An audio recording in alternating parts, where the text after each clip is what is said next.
जय हिंद दोस्तों, स्वागत है आपका अपने YouTube चैनल झुंझुनू एजुकेशन पर। मैं आपको नितेश तिवारी। मित्रों, आज अपनी वीडियो में बात करेंगे शेखावाटी विश्वविद्यालय है उनको BA सेकंड सेमेस्टर, शेखावाटी को BA second semester Hindi literature का जो पेपर है, हिंदी कहानी और उपन्यास, इस पेपर के इंपॉर्टेंट क्वेश्चन कौन कौन से रहेंगे वो अपन इस वीडियो में डिस्कस करेंगे भाई। तो जो विद्यार्थी पहली बार झुंझुनू एजुकेशन से जुड़ रहे हैं, फटाफट चैनल को सब्सक्राइब कर लीजिए, और जो दूसरी बार जुड़ रहे हैं ना, वे वीडियो लास्ट तक बने रहो और पूरा वीडियो देखता रहो भाई। दूसरों काम क्या करना है, टेलीग्राम सारा लोग ज्वाइन कर लो, जो नहीं ज्वाइन करे हैं ये पता ना, प्रैक्टिकल फाइल नोट सारी चीज मिल जाएगी। बस आप टेलीग्राम झुंझुनू एजुकेशन को ज्वाइन रखना। क्यों रखना? क्योंकि इसमें सारी अपडेट आपको मिलती रहेंगी शेखावाटी यूनिवर्सिटी की। और इंस्टाग्राम है, सारे लोग फॉलो कर लीजिए, और व्हाट्सएप ग्रुप में ऐड होना ना बेबी इंस्टाग्राम पर मैसेज में अपना नाम और शेखावाटी यूनिवर्सिटी लिख के भेज दियो, था ग्रुप की लिंक आ जाएगी, थे ज्वाइन कर लियो। सब लोगों ने व्हाट्सएप ग्रुप में ऐड भी होना भाई, ठीक है। तो सबसे पहले अपना जो काम करते हैं वही करेंगे भाई। सब्सक्राइब करके एक बार शेयर कर दो, 10 सेकंड टाइम आप सभी के पास, फटाफट सब लोग शेयर कर दीजिए ताकि सबके पास क्वेश्चन पहुंच जाए और अच्छे से क्वेश्चन की पॉइंट आप लोगों को मिल जाए भाई। शेयर करो फटाफट। यूनिट फर्स्ट है, पहला क्वेश्चन देखो, हिंदी कहानी है, हिंदी कहानी, इनके बारे में पढ़ेंगे। पहला क्वेश्चन इनसे आएगा। अब क्या क्वेश्चन आएगा वो वीडियो के बाद बताता रहूंगा, सुनना। तो हिंदी कहानी है, इसका उद्भव कहां से माना जाता है भाई? इसका उद्भव माना जाता है, इसका प्रारंभ माना जाता है भारतेंदु युग से। कहां से मित्रों? भारतेंदु युग से। लिख लो इसको, ऐसा कैसा लिखो कि हिंदी कहानी का जो प्रारंभिक युग है, उद्भव उसका कहां से माना जाता है? भारतेंदु युग से। और जो आधुनिक कहानी थी, इसका बिंदु आता है आधुनिक कहानी। क्वेश्चन क्या बनेगा पूरी चीज बताऊंगा, वही आंसर बता रहा हूं पहले। आधुनिक कहानी ये प्रेमचंद जी के समय शुरू हुई थी, प्रेमचंद जी के समय शुरू हुई थी। इसके बाद कौन कौन से है आधुनिक कहानी के बाद? प्रगतिवादी, नई कहानी,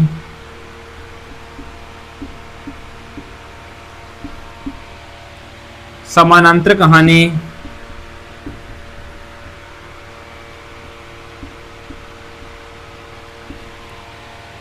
एवं समकालीन कहानी,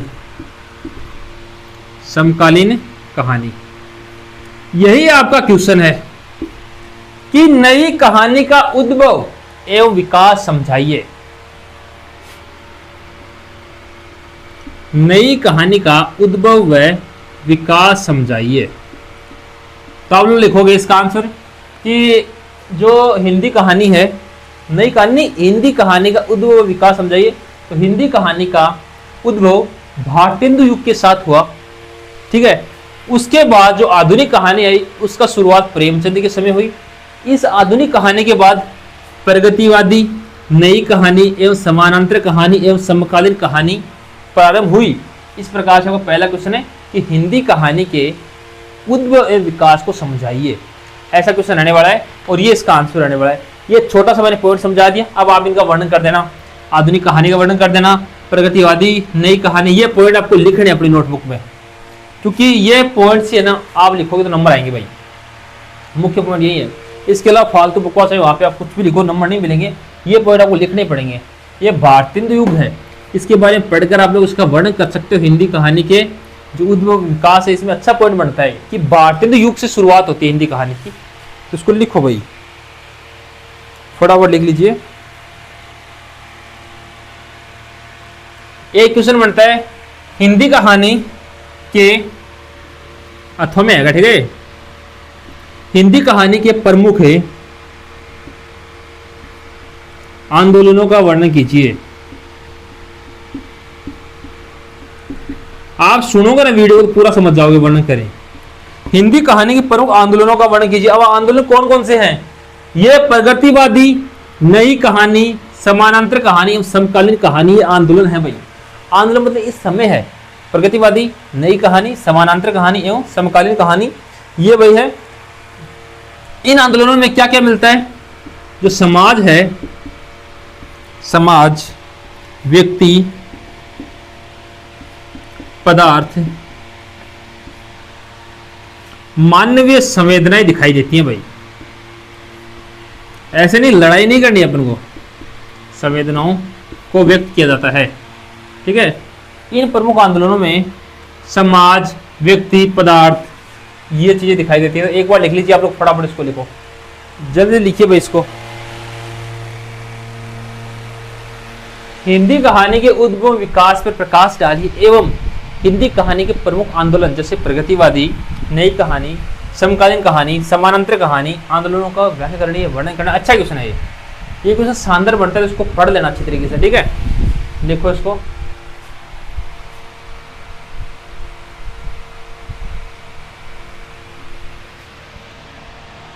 लिख लिया आपने जी।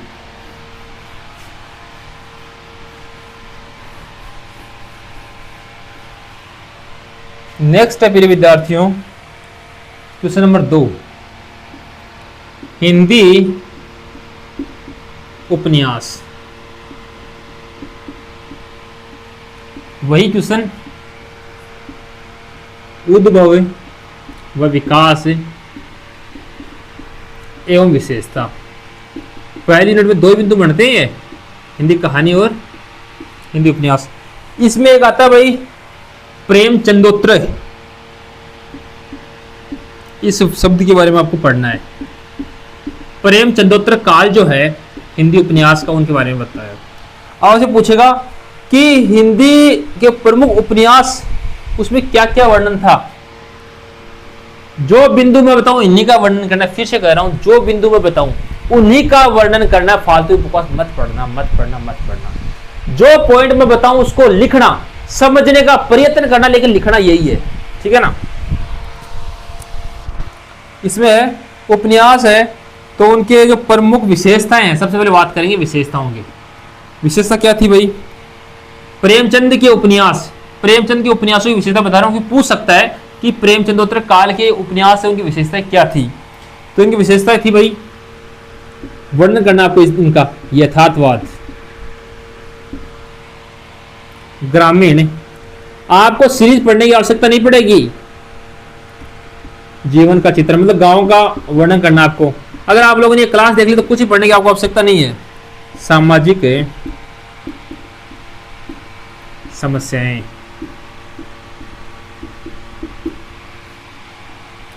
मानवीय संवेदना,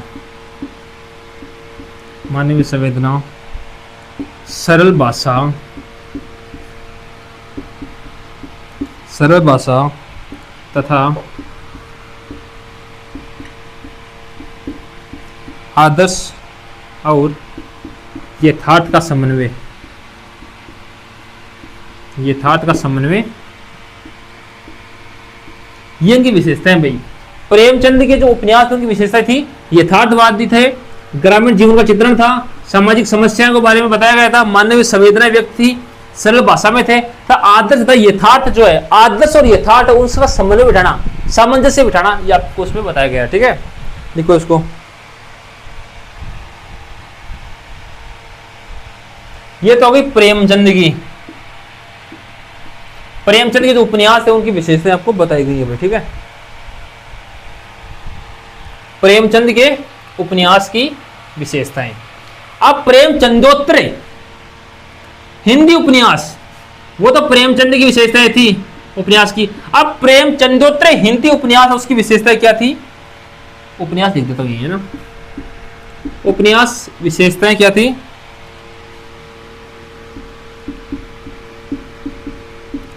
मनोवैज्ञानिक दृष्टि, आधुनिक जीवन, इनके बारे में बताया था इन्होंने। स्त्री विमर्श, दलित चेतना, ये पॉइंट अगर आप लोग लिख दिए ना, मैं कह रहा हूं 100% नंबर ले जाओगे। वो कहते हैं ना आजकल 12 बोर्ड में हिंदी में 100 में 100 आएंगे, आपके कॉलेज में आएंगे अगर आप लोगों ने ये बिंदु सेम टू सेम लिख दिए तो। लिखना पड़ेगा, क्योंकि आप लोग लिखो, मैं साथ साथ लिखा रहा हूं तो आप लोग लिखते चलो ना। इन पॉइंट का वर्णन कर देना। वर्णन आराम से कर सकते हो यार, पढ़ना यही है। तो फिर से करो, सीरीज भी छोड़ दो, पढ़ना यही है जो मैं बता रहा हूँ, ठीक है ना। दलित चेतना,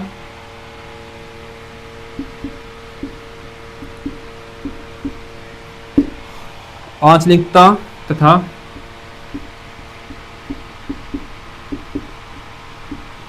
सामाजिक परिवर्तन का चित्रण, परिवर्तन का चित्रण ये इसमें बताया गया है भाई। देखो अच्छा क्वेश्चन है। इसी के साथ आपकी यूनिट 1 कंप्लीट होती है। विशेषता देखनी है आपको प्रेमचंदोत्तर हिंदी उपन्यास की है। पहली वाली विशेषता थी प्रेमचंद की उपन्यास होगी, और ये प्रेमचंदोत्तर हिंदी उपन्यास की है। मनोवैज्ञानिक दृष्टि होती थी इसमें, आधुनिक जीवन का वर्णन था, स्त्री विमर्श का वर्णन था, दलित चेतना का वर्णन था, आंचलिकता का वर्णन था, तथा सामाजिक जो परिवर्तन हुए हैं उनका चित्रण किया गया था किसमें, प्रेमचंदोत्तर हिंदी उपन्यास में। लिखो भाई इसको फटाफट।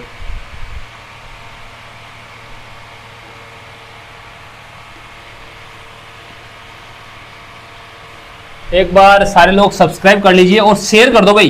देखो हिंदी लिटरेचर के जितने विद्यार्थी सब तक ये वीडियो शेयर कर दीजिए, आप लोग जितने भी जुड़े हुए हो। यूनिट नंबर 2 हिंदी के जितने विद्यार्थी सब तक शेयर कर दीजिए। पहला है, एक टोकरी भर मिट्टी। एक टोकरी भर मिट्टी जो कहानी है उसका सारांश है। एक टोकरी भर मिट्टी कहानी का सारांश समझाइए। सारांश एनालिसिस आपको निकालना है। तो ये कहानी हमें क्या संदेश देती है मित्रों। एक टोकरी भर मिट्टी थी, इस कहानी के बारे में आप लोग पढ़ोगे तो 3 चीजें भी निकल के आएंगी कि ये कहानी आपको न्याय, मानवता व संवेदनशीलता,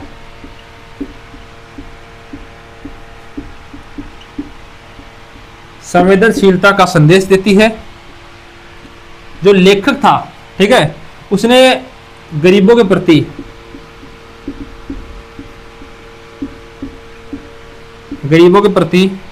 सहानुभूति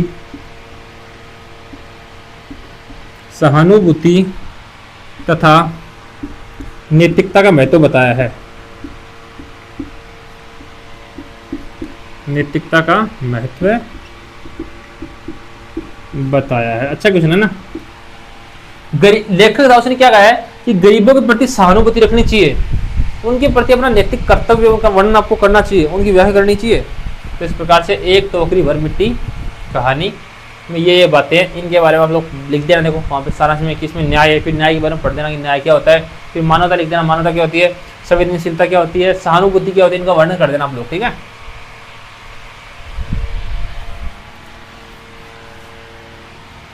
एक नंबर में अथवा वाला क्वेश्चन है, मोस्ट इंपोर्टेंट।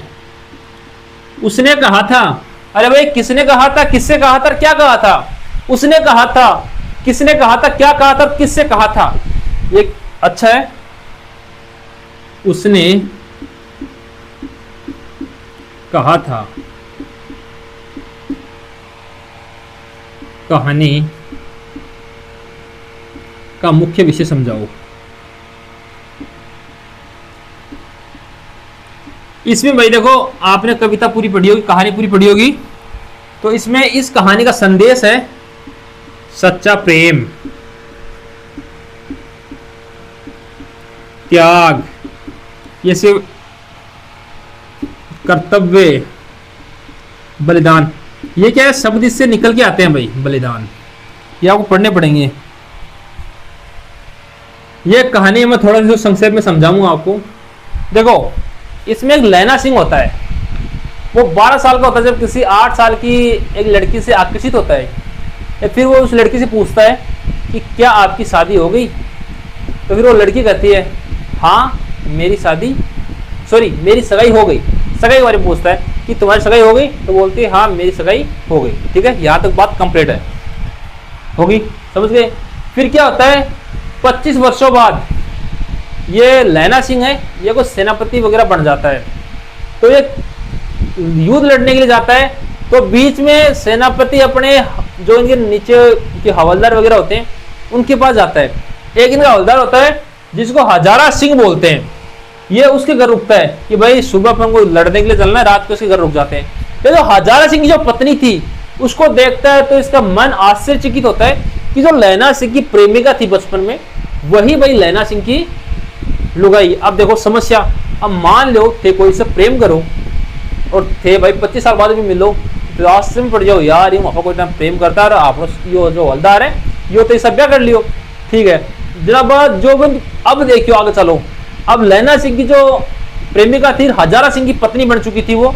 अब हजारा सिंह की पत्नी कहती है कि मुझे आपसे एक वादा चाहिए, इससे लैला सिंह से, कि मेरे पति और उसका एक बेटा था बोधा सिंह, कि मेरे पति और बेटा को आप है ना सही सुरक्षित वापस पहुंचाओगे, क्योंकि युद्ध में जा रहे हैं क्या पता मर जाएं। तो लैला सिंह ने उसे वादा दिया और यही वादा त्याग, सच्चा प्रेम और कर्तव्य और बलिदान को दर्शाता है, क्योंकि जब युद्ध हुआ तो लैला सिंह ने उसके पति हजारा सिंह, आज का तो सल्टा और दी, आज उल्टो टाइम चलते डेली न्यूज देखो ना कि लुगाई मोटा ने सल्टा दियो, बॉयफ्रेंड ने सल्टा दिया, आया का काम करे है ना, ये डेली न्यूज आती रहती है। तो इनका कर्तव्य देखना कि लैला सिंह ने खुद तो शहीद हो गया वो, मतलब युद्ध लड़के मर गया, लेकिन जो बोधा सिंह था और हजारा सिंह था, हजारा सिंह उसका पति था और उस लड़की का और उसका बेटा था बोधा सिंह, उन दोनों को सही सुरक्षित वापस भेजा। तो ये इस कहानी का पूरा सारांश है, आप लोगों को बताया संक्षेप में। तो सच्चा प्रेम, त्याग और कर्तव्य बलिदान के बारे में समझ लोगे आप लोग, ठीक है। लिखो इसको फटाफट।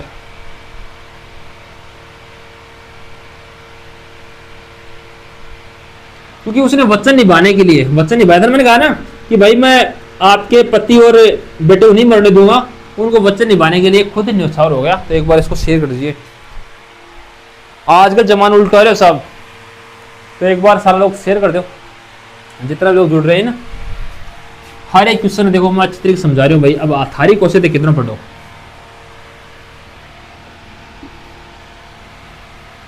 क्वेश्चन नंबर 2 है, हार की जीत कहानी का संदेश लिखिए। हार की जीत कहानी का संदेश सच्ची जीत प्रेम, त्याग और क्षमा में होती है। सीधी सी बात है, ये बिंदु लिखने आपको, सच्ची जीत। अब सारी कहानी हम बार बार देखें तो भाई टाइम बहुत हो जाएगा, इसलिए आप लिखिए त्याग, प्रेम तथा क्षमा में होती है, मतलब माफी में होती है। एक बार सारे लोग लाइक कर दो यार, इतनी अच्छी क्लास आप लोगों के लिए। मैं कह रहा हूँ हिंदी की इस क्लास में से बार कुछ नहीं आएगा, आप लोग अच्छी तरीके से पढ़ लेना भाई, शानदार क्वेश्चन है। देखो इसको, अच्छी क्वेश्चन है, लिख लीजिए इसको जरूर।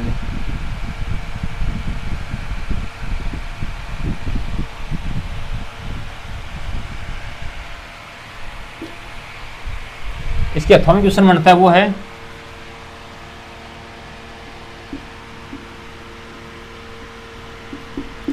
कफन कहानी की सामाजिक समस्याएं बताइए। कफन कहानी है, उसकी सामाजिक समस्याएं बतानी है आपको। तो इस कहानी में भाई जो समस्या है वो थी गरीबी, शोषण, बेरोजगारी, और जहां ये तीनों हो गई वहां मानवीयता तो मर गई है मान लो, क्योंकि लोग अपने आप पता नहीं क्या समझते, जहां जो थोड़ा सा अमीर होंगे तो मानवीयता, एक मिनट को, मानवीयता ना, हाँ, मानवीयता, सामाजिक विषमता,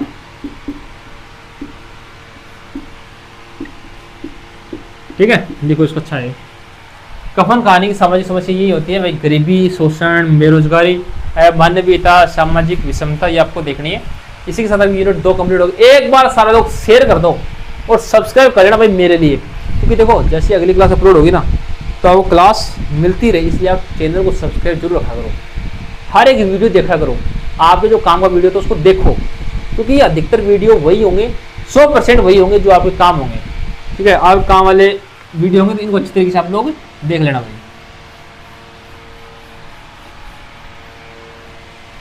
यूनिट नंबर 3 है, पहला क्वेश्चन है इसमें, वो है पाजेब कहानी का सारांश लिखिए। पाजेब कहानी का सारांश लिखिए। लिखो भाई, पाजेब कहानी का सारांश लिखो।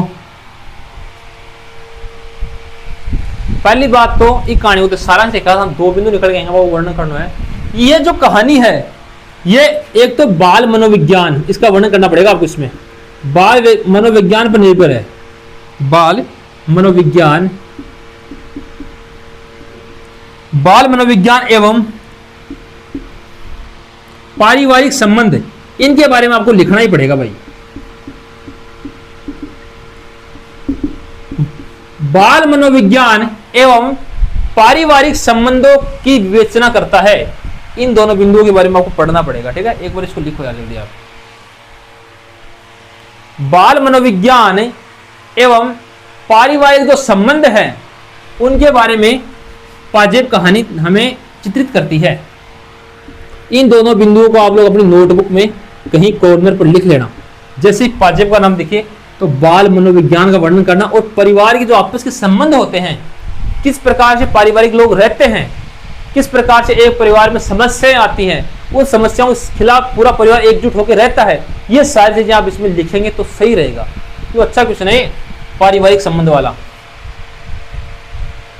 लिखो इसको, पाजेब कहानी का सारांश लिखो। क्वेश्चन इजी आप पढ़ोगे ना तो कर दोगे आराम से, इतना मुझे विश्वास है। शेखावाटी वाला बंडल तो घना ही मारो, लेकिन ये लिख लियो, पॉइंट ये लिखना भाई। देखो अगर पास होना ना, फिर बताओ देखो कि सर पेपर बैग रहेगा, क्योंकि हर कुछ लिखो, हर कुछ मत लिखो, जो वो बता रहे हो वे लिखो, फालतू बकवास मत लिखो। फालतू बकवास लिखा तो पेपर बैग गिरेगा, एग्जामिन नंबर नहीं देगा एग्जामिनर अगर आपने फालतू बकवास लिखी। अगर ये पॉइंट लिखोगे तो नंबर मिलेंगे आपको, मैं कह रहा हूँ मिले, क्योंकि आपके सिलेबस में यही है भाई। चीफ की दावत कहानी का जो उद्देश्य है, चीफ की का, एक मिनट को सॉरी, चीफ की दावत है वह कहानी जिसका उद्देश्य क्या है।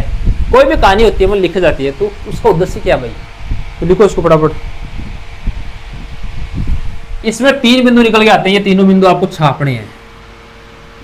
पहला आता है दिखावटी सेंस करती। इस कहानी को आप पढ़ोगे दिखावटी सेंस करती निकल के आएगा कि कुछ लोगों के पास होता कुछ नहीं है और दिखाते हैं ऐसे, पता नहीं हम कौन से क्या है, किस प्रकार से लोग हैं, इतने अमीर हैं ऐसे। कुछ लोग दिखाते हैं, शो ऑफ करते हैं कि मेरे पास ये है वो है, और होता कुछ नहीं है, बस सिर्फ दिखावटीपन होता है। तो वो इसमें दिखावटी सेंस करती का वर्णन हुआ है, ठीक है। पहला बिंदु हो गया। दूसरा बिंदु है अफसरशाही, लिख लेना इसको, अफसरशाही। एंड तीसरा है मध्यम वर्गीय मानसिकता। मध्यम वर्गीय मानसिकता है, उसका भी इस पे वर्णन किया गया है। मध्यम वर्गीय मानसिकता, इनका आपको वर्णन किया गया है, इसमें लिख लीजिए भाई, अच्छा क्वेश्चन है। लिखो चीफ की दावत कहानी का उद्देश्य, इसमें 3 बिंदु निकल के आते हैं, तीनों बिंदुओं का वर्णन कर देना आप लोग, इससे 2 पेज भर जाएंगे और आप लोग अच्छे नंबर ले जाओगे। मतलब हर तरीके को बता रहे एग्जाम में क्वेश्चन क्या करना ही, लेकिन मेरी बात मानो तो होगा ना। मानता तो तारा पहले टेलीग्राम ज्वाइन कर लेता, इंस्टाग्राम फॉलो कर लेता। अभी तक आप लोग रिक्वेस्ट नहीं शो हो रही, सारे लोग रिक्वेस्ट भेज दीजिए, इंस्टाग्राम फॉलो कर लीजिए और टेलीग्राम को ज्वाइन कर लीजिए। दोनों के बीच में स्पेस नहीं है, सारे लोग है ना फटाफट ज्वाइन कर लो भाई। टेलीग्राम और इंस्टाग्राम सभी विद्यार्थियों को ज्वाइन करना ही है।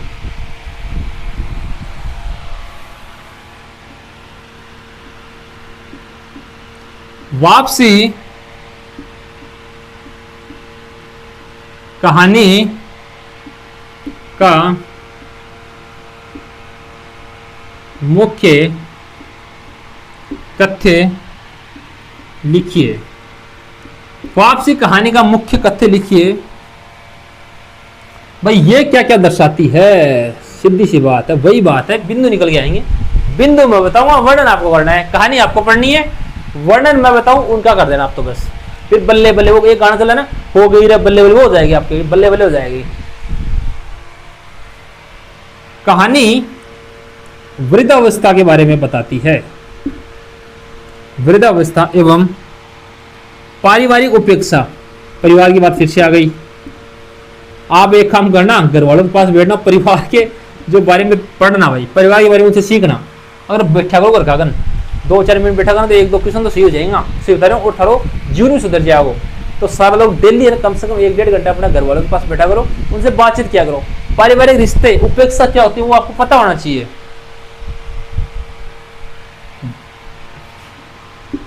बदलते सामाजिक मूल्य, कि आजकल सामाजिक मूल्य किस प्रकार से बदलते हैं। पहले के समय में आपको एक चीज पता है, जैसे गांव में कोई भी गलत हरकत होती थी तो सब लोग एकजुट होकर उसका विरोध करते थे। आजकल तो पड़ोसी का नहीं कौन जा, कि पड़ोसी अगर की हो रहे वो ही कौन जानना चाहे। तो सामाजिक मूल्य परिवर्तन हो रहे भाई, खुद तक लोग व्यक्तिगत स्वार्थ पर बंध गए लोग, है ना। तो व्यक्तिगत स्वार्थ पर नहीं बंधना है, तो बदलते सामाजिक मूल्य उनके बारे में आपको बताना है भाई, ठीक है। लिखो इसको, लिख लीजिए इसको जल्दी। एक बार सारे लोग शेयर तो कर दो, जितने लोग जुड़े हुए हो शेयर करके। यही बिंदु लिखने भाई मित्रों, फिर कह रहा हूं यही बिंदु लिखने हैं, अपना दिमाग मत लगाना आप लोग।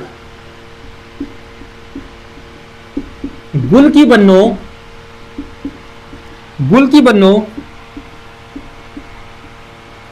कहानी की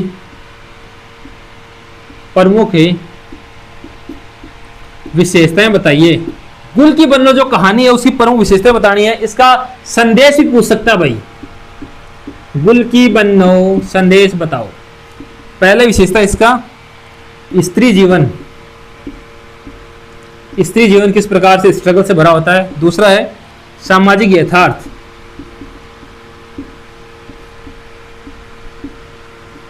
यथार्थ, मानवीय संवेदना। अरे भाई थाने एक चीज और बताऊं, अगर व्हाट्सएप ग्रुप में थे मान लो आईडी, इंस्टाग्राम जो नहीं चला ना, जो बच्चों ने चला वो व्हाट्सएप ग्रुप में कई आईडी उसका बता दी बीच में, तो ये नंबर ही सारा लोग सेव कर लीजिए। ये नंबर सब लोग सेव कर लेना झुंझुनू एजुकेशन के नाम से। इस पे अपना नाम, आप किस कॉलेज से कॉलेज कर रहे हो उस कॉलेज का नाम, अगर नॉन कॉलेज हो तो नॉन कॉलेज लिख देना, प्राइवेट लिख देना, और आपका जिला और शेखावाटी यूनिवर्सिटी लिख के भेज देना, आपको ग्रुप में जोड़ दिया जाएगा। लेकिन इस नंबर को आप लोग सेव कर लेना भाई, झुंझुनू एजुकेशन आप सेव करे बिना मत भेजना, अगर आपके पास सेव हो तभी भेजना, और अपना नाम, शेखावाटी यूनिवर्सिटी, जिस कॉलेज से आप कॉलेज करें उस कॉलेज का नाम, और आपका जिला कौन सा है वो आपको भेज देना भाई। मानवीय संवेदनाएं एवं संघर्ष, इनका चित्रण किया गया। लिखो भाई इसको फटाफट। गुल की बन्नो कहानी की विशेषता और संदेश बताइए। विशेषता मैंने बताई है, ये 3 अगर आप लोग लिख दिए ना एक पेज में, तो मैं कह रहा हूँ 100% ले जाओ, ज्यादा दिमाग लड़ने की आवश्यकता नहीं। आल तो बहुत लिखना है यार, स्त्री जीवन के बारे में बता ही सकते हो कितना स्ट्रगल होता है, आपकी माता जी बहनें कितना कार्य करते हैं, हर चीज उनके बारे में देखते हो।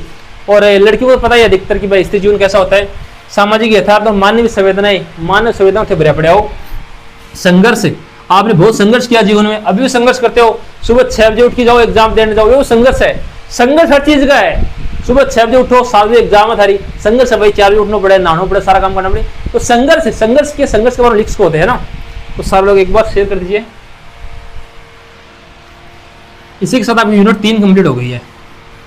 लास्ट यूनिट आएगी यूनिट नंबर 4। एक बार फिर से कहूंगा, जिन्होंने नहीं कर रखा चैनल को सब्सक्राइब कर लीजिए। बहुत पेपर बचे हुए हैं, सभी पेपरों के सभी सेमेस्टरों के इंपोर्टेंट क्वेश्चन और अपडेट इसी यूट्यूब चैनल में मिलेगी आपको। सारे लोग चैनल को सब्सक्राइब कर लीजिए भाई। पहला क्वेश्चन मोस्ट इंपोर्टेंट है आपका बंटी, मेरे को ना भाई थारो बंटी है, तो वो उपन्यास है भाई, ठीक है ना। ये लिखने वाले पता नहीं क्या क्या लिख देते नाम, देखो आपका बंटी सीधा नाम बना दिया, आपका बंटी उपन्यास। उपन्यास की कथा वस्तु लिखिए, संदेश विस्तार से समझाइए, वर्णन कीजिए, सच इसमें आ गई। इसमें क्या होता है, इस उपन्यास के बारे में बताया गया है कि पति पत्नी के तलाक के बाद बच्चे की स्थिति कैसी होती है, उसका संघर्ष।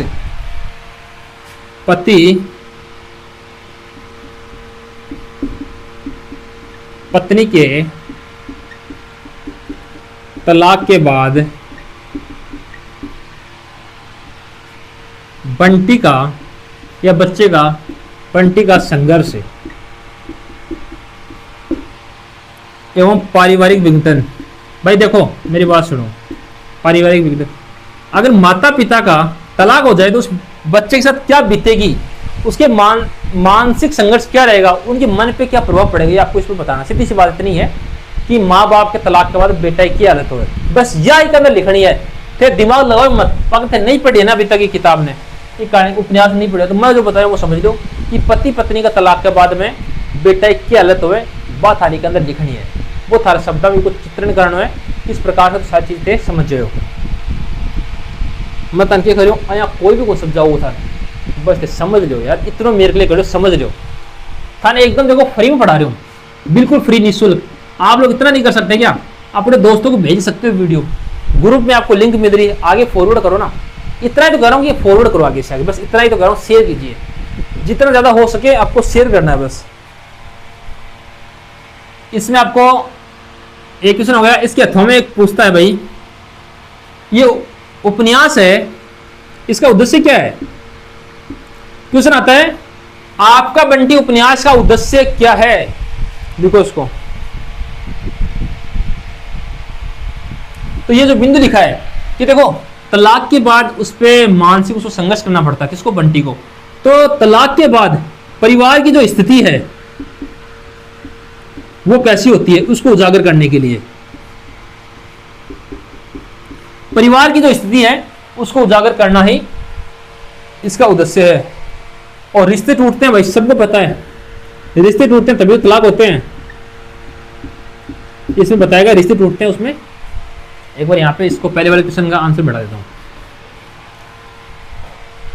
इसका उद्देश्य यही है कि परिवार की क्या स्थिति रहती है तलाक के बाद, रिश्ते टूटते हैं, इनके बारे में आप लिख दोगे। आप तो क्या बंडल मारना माहिर हो, आप तो छाप देगा, मन विश्वास है आपको बंटी उपन्यास आओ तो छाप दी कुछ ही को नहीं यार। तलाक के बाद बंटी की स्थिति रही, यह सारी चीज बताने के अंदर, ठीक है ना, समझे इस तरीके से थे, लिख लीजिए।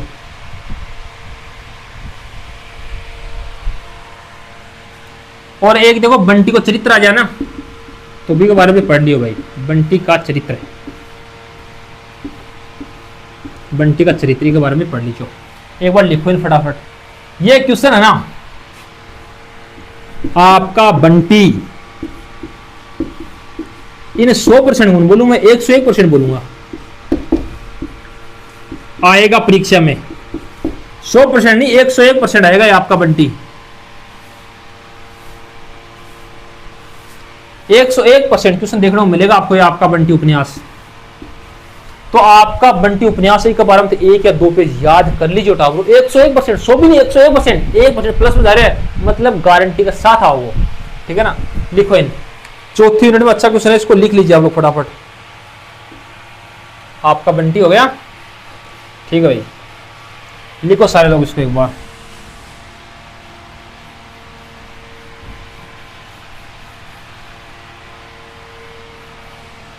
यूनिट नंबर 4 ही चल रही है ना, इसमें क्वेश्चन नंबर 2 है।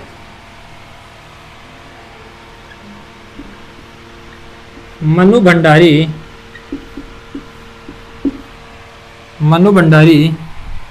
मनु जी भंडारी हैं के साहित्य के योगदान पर प्रकाश डालिए। मनु भंडारी जी के साहित्यिक योगदान पर प्रकाश डालना, अच्छा क्वेश्चन है भाई, लिखो इसको। ये क्या है कि नई कहानी लिखते हैं, नई कहानी की लेखिका है भाई मनु भंडारी। पहली बात तो नई कहानी की लेखिका है, ठीक है, लिखो इसको। उनके साहित्य में, इनके साहित्य में क्या है, स्त्री चेतना, पारिवारिक संबंध, लिखो इसको एक बार फटाफट, लिख लीजिए।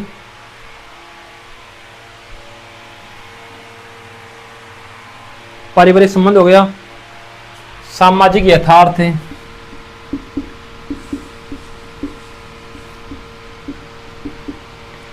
सामाजिक यथार्थ, मनोवैज्ञानिक